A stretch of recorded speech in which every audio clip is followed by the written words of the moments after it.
నమస్తే, welcome to our voice. నేను journalist నవత. తెలంగాణలో 3 స్థానాల్లో ఎమ్మెల్సీ ఎన్నికలు జరుగుతున్నాయి. అయితే ఈ ఎమ్మెల్సీ ఎన్నికలకు ముందు పోటాపోటీ హోరాహోరిన ఉంటుంది అనుకున్నారు. కానీ ఎమ్మెల్సీ ఎన్నికల తేదీ ప్రకటించిన తర్వాత పోటీ కాస్త నీరుగారిపోయిందనే చెప్పొచ్చు. ఎందుకు అనంటే అధికార కాంగ్రెస్, ప్రతిపక్షంలో ఉన్న పార్టీలు భయపడ్డాయంటే ఒక అర్థం. ఎందుకంటే ఎమ్మెల్సీ ఎలక్షన్స్లో ఎక్కువగా అధికారంలో ఏ పార్టీ ఉంటే ఆ పార్టీ గెలవడానికి అవకాశం ఎక్కువగా ఉంటుంది. కానీ అధికారంలో ఉన్న కాంగ్రెస్ కూడా తాను ఓడిపోతానని భయపడి బీజేపీ ముందు ఓటమి పాలవ్వడం కంటే పోటీ చేయకుండా ఉండడమే బెటర్ అనే ఒక ఆలోచనకు వచ్చినట్టుగా కూడా తెలుస్తోంది. మనందరికీ తెలుసు, మెదక్, కరీంనగర్, నిజామాబాద్, ఆదిలాబాద్ ఉపాధ్యాయుతో పాటు పట్టభద్రుల ఎమ్మెల్సీ ఎన్నికలు, అలాగే ఖమ్మం, వరంగల్, నల్గొండకు సంబంధించి ఉపాధ్యాయ ఎమ్మెల్సీ ఎలక్షన్స్ జరుగుతున్నాయి. ఈ నేపథ్యంలో ఇటు కరీంనగర్, నిజామాబాద్, ఆదిలాబాద్, మెదక్కి సంబంధించి ఉపాధ్యాయులకు సంబంధించి మల్కా కొమరయ్య బరిలో నిలిస్తే చాలా చాకచక్యంగా అభ్యర్థుల ఎంపికలో కూడా బీజేపీ చాలా క్లియర్ అండ్ కట్గా ఎవరైతే గెలిచే అవకాశాలు ఉన్నాయో వాళ్ళకే అప్పచెప్పింది. దానికి సంబంధించి కూడా నేను మాట్లాడతా. ఇక పట్టభద్రులకు వస్తే ఇవే 4టికి సంబంధించి ఉమ్మడిగా అంజిరెడ్డిని నిలబెట్టింది. ఇక అటు చూసుకుంటే సురోత్తమ్ని బరిలో దింపారు. ఈయనకు కూడా చాలా అనుభవం ఉంది దీనికి సంబంధించి. ఈ నేపథ్యంలో కాంగ్రెస్ పార్టీ అభ్యర్థులను నిలబెట్టడానికి సంశయించింది. సొంతంగా తమ సోషల్ మీడియా వేదికగా ఒక సర్వే నిలిపింది. ప్రజలకు తమ మీద ఎంతవరకు కూడా సుముఖం ఉంది అని. ఈ విషయంలో ప్రజలు అబ్బాబ్బా కాంగ్రెస్ పార్టీతో విసిగిపోయినం భయ్ అంటూ సర్వే రిపోర్ట్లో చెప్పడంతో ఇక నిలబడి ఓటమి పాలైతే ఇజ్జత్ మొత్తం గోదావరి నదిలో కలిసిపోతుంది కాబట్టి నిలబడకుండా ఉండాలి అని నిర్ణయించుకుంది. మరి అదే గనక నిజమైతే అంజిరెడ్డికి పోటీగా నరేందర్ రెడ్డిని ఎందుకు నిలబెట్టినట్టక్క అంటే, నరేందర్ రెడ్డి విషయానికి వస్తే ఆల్ఫర్స్ నరేందర్ రెడ్డి ఇది అందరికీ తెలిసిందే. ఈయన చాలా వరకు కూడా పార్టీకి ఫండ్స్ని కేటాయించారు.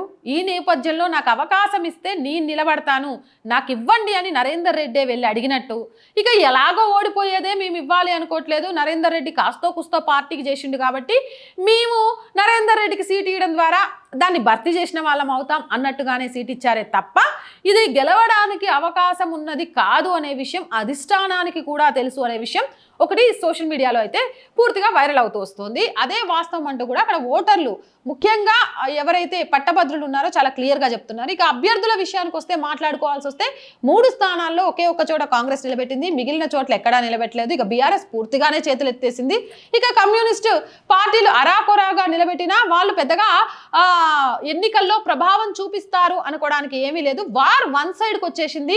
తెలంగాణలో బీజేపీ కొంచెం కొంచెంగా పుంజుకుంటుంది. ఈ ఎమ్మెల్సీ ఎన్నికల తర్వాత గ్రామ స్థాయి ఎన్నికలు అంటే సర్పంచ్, మున్సిపల్, కార్పొరేషన్ ఎలక్షన్స్తో పాటు రానున్న అసెంబ్లీ ఎన్నికలలో కూడా కాషాయ జెండాని ఎగరవేయడానికి వీటిని ఒక ప్రామాణికంగా బీజేపీ పెట్టుకుంటే, బీజేపీని వార్ వన్ సైడ్ చేసి మీరు గెలవడం పక్కా, మేము చేతులు ఎత్తేస్తున్నామంటూ కాంగ్రెసే తీసుకెళ్లి అధికారాన్ని బీజేపీకి అప్పచెప్తోంది అంటూ కూడా వార్తలు వస్తున్నాయి.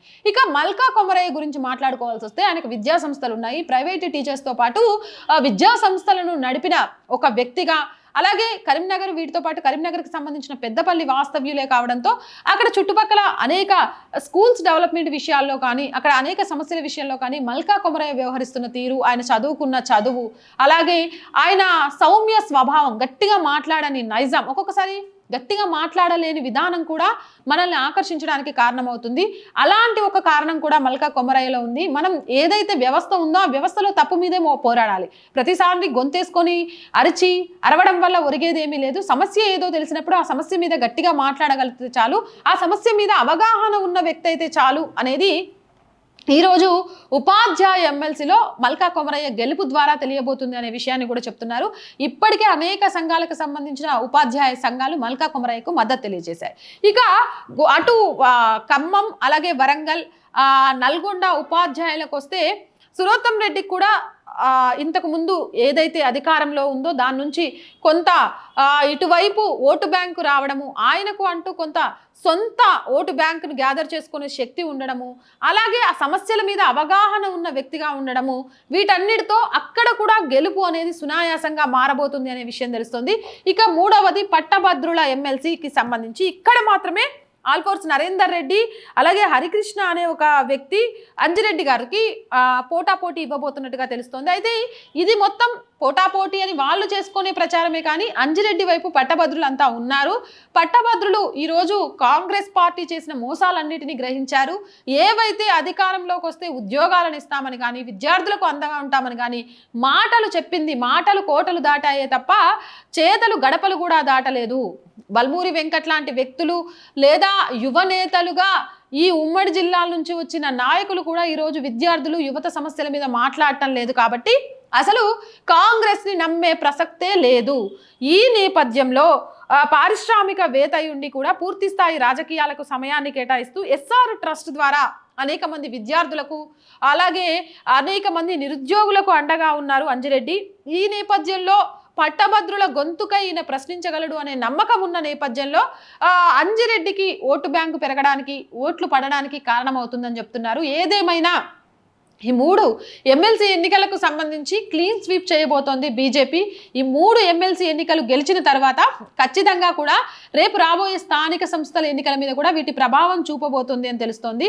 ఇంకో విషయం ఏంటి అంటే కరీంనగర్ ఈ 3 ఎన్నికలకు కూడా కరీంనగర్ మూల స్తంభం కాబోతుంది. అక్కడ కేంద్ర మంత్రి బండి సంజయ్ ఉన్నారు. ఇప్పటికే బండి సంజయ్ ఎన్నికల ప్రచారంలో కాంగ్రెస్ పార్టీ చేస్తున్న తప్పిదాలను హెచ్చరిస్తూ అసలు బీజేపీకి ఓటు ఎందుకు వేయాలి అనే విషయాన్ని చెప్తూ వస్తున్నారు. ఇక మరొకటి నిజామాబాద్ ఆదిలాబాద్ మెదక్ ఎంపీలు కూడా బీజేపీకి సంబంధించిన వాళ్ళే. ఈ నేపథ్యంలో అక్కడ ఎట్టి పరిస్థితిలో ఇటు అంజిరెడ్డి కానీ మల్కా కొమరయ్య గెలుపు కానీ ఈ 4 భుజస్కంధాల మీద వేసుకొని మోస్తున్నారు.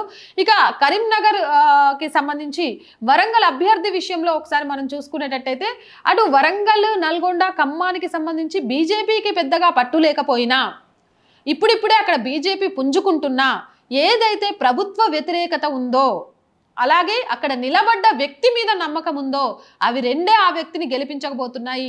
మోదీ నినాదం ఢిల్లీలో అసలు ముఖ్యమంత్రి అభ్యర్థి ఎవరో కూడా తెలియకుండానే ఢిల్లీ ప్రజలు బీజేపీకి పట్టం కట్టారు.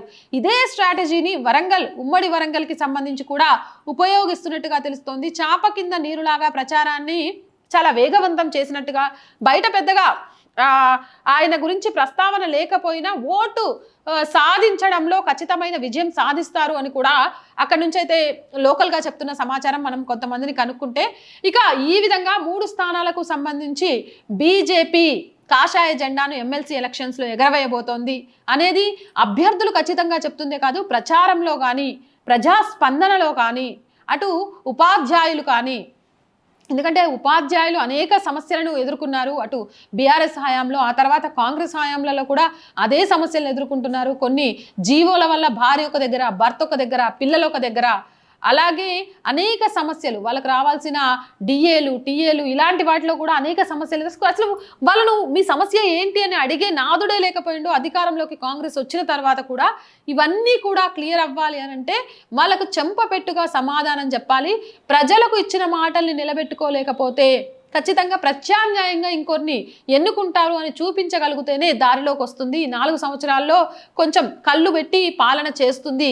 అలా జరగాలి అని అంటే వాళ్ళకు చెంపపెట్టు సమాధానం ఇచ్చేలాగా ఈ ఎన్నికల్లో గెలుపు సాధించాలి వేరొక పార్టీకి సంబంధించిన అభ్యర్థులు అని చాలా క్లియర్ కట్గా ఓటర్లు ఉన్నట్టుగా తెలుస్తుంది. ఈ నేపథ్యంలోనే ప్రచారంతో పాటు ప్రజా సమస్యల మీద తమ గొంతుకను వినిపిస్తామన్న బీజేపీ అభ్యర్థుల మీద మొగ్గు చూపుతున్నట్టుగా కూడా తెలుస్తోంది. ఏదేమైనా నిలబడ్డ ఒక్క అభ్యర్థి కూడా ఆయనంతలా ఆయన వెళ్ళి అడిగి సీటు తెచ్చుకుంటే వచ్చిందే తప్ప అసలు నిలబెట్టాలన్న ఆలోచనలో కాంగ్రెస్ లేదు. నిలబెడితే పరువు గోదావరి మూసీ నదుల్లో కలిసిపోవడం ఖాయమని చాలా క్లియర్గా తెలుసు. ప్రజా వ్యతిరేకత ఏ విధంగా ఉందో కాంగ్రెస్ అధిష్టానానికి తెలుసు కాబట్టే ఓటమిని ఒప్పుకుంది. ఇది కాంగ్రెస్కి అత్యంత అవమానకర విషయం. ఎందుకంటే అధికార పార్టీలో ఉండి ఎమ్మెల్సీ అభ్యర్థుల్ని నిలబెట్టలేదంటే అంతకంటే అవమానం ఇంకొకటి ఉండదు, అంతకంటే దరిద్రం ఇంకొకటి ఉండదు. సో ఆ అవమానాన్ని సెల్ఫ్గా కాంగ్రెస్ దానికి అది ఇచ్చుకుంది. లేకపోతే అధికారంలో ఉండడం ఏంది, ఎమ్మెల్సీలను నిలబెట్టడానికి కూడా భయపడుతుంది అని అంటే ఎప్పుడైనా సరే ఎన్నికలకు సంవత్సరం ఉందనంగా భయపడాలి. వీళ్ళు అధికారంలోకి వచ్చిన సంవత్సరానికే భయపడుతున్నారు అంటే వీళ్ళ చర్యలు వీళ్ళ చేష్టలు ఏంటి ఎక్కడి దాకా వెళ్ళిపోయింది అనేది అర్థం చేసుకోవచ్చు. ప్రజా వ్యతిరేకత ఏ విధంగా ఉందనేది అర్థం చేసుకోవచ్చు. ఏదేమైనా కాంగ్రెస్ తెలంగాణలో అధపాతాలానికి వెళ్ళబోతుంటే బీజేపీ అంతే ఎత్తున కాషాయ జెండాను రెపరెపలాడించడానికి ఏమంటారు గోల్కొండ కోట మీదకి పాకడానికి సిద్ధమైపోతుంది అనేది చాలా క్లియర్గా అర్థమైపోతుంది. ఇక ఎమ్మెల్సీ ఎన్నికల విషయంలో నేను చెప్పిన అనాలిసిస్ కరెక్టా కాదా, ఎవరు గెలిచే అవకాశం ఉంది అనేది కామెంట్ సెక్షన్లో పెట్టండి. ఇక కాంగ్రెస్ ఆ అధం పాతాల్లోకి తెలంగాణలో కూడా వెళ్ళిపోతుందనే మాట వాస్తవమా కాదా అనేది కూడా చెప్పండి. నెక్స్ట్ స్థానిక మున్సిపల్ కార్పొరేషన్ ఎలక్షన్స్లో కూడా ఏ పార్టీ గెలిచే అవకాశాలు ఉంటాయి, అందుకు స్థానిక సంస్థల ఎన్నికలకు కాంగ్రెస్ వెనక్కిపోతుంది అనే విషయం ఏమాత్రం అవగాహన ఉన్నా కామెంట్ చేయండి. మీరు ఈ ఎన్నికలకు సంబంధించి ఎమ్మెల్సీ అభ్యర్థుల్లో ఎవరెవరు గెలుస్తారు అనుకుంటున్నారో కూడా కామెంట్స్లో పెట్టండి. మోర్ వీడియోస్ కోసం ఛానల్ వెంటనే సబ్స్క్రైబ్ చేయండి. నచ్చితే లైక్ చేయండి, షేర్ చేయండి, సపోర్ట్ చేయండి. ఇక ప్రతిరోజు చెప్తుందేనండి, దయచేసి ఆర్ వాయిస్కి ఆర్థికంగా చేయుతగా నిలవండి. మీరు చేసే ప్రతి చిన్న సహాయాన్ని కూడా ఈ ఛానల్ నిలబెట్టుకోవడానికి మాకు ఎంతగానో ఉపయోగపడుతుంది. ఆర్థికంగా చాలా సమస్యలు ఉన్నాయండి. ప్రతిరోజు ప్రతి వీడియోలో ఈ అమ్మ ఇదే చెప్తుంది అనుకోకండి. ఎందుకు అనంటే ఈ ఛానల్ని ఇంకా ముందుకు తీసుకెళ్ళాలి, ఈ ఛానల్ని ఇక్కడితో ఆపేయకూడదు ఏదో సమస్యలతోటి అనే ఒకే ఒక్క ఉద్దేశం. నేను బ్రేక్ ఈవెన్ చేరుకోవడానికి కావాల్సిన అన్ని రకాల కష్టపడుతూనే ఉన్నాను, కానీ ఇంకా ముందుకు వెళ్ళట్లేకపోతున్నాం.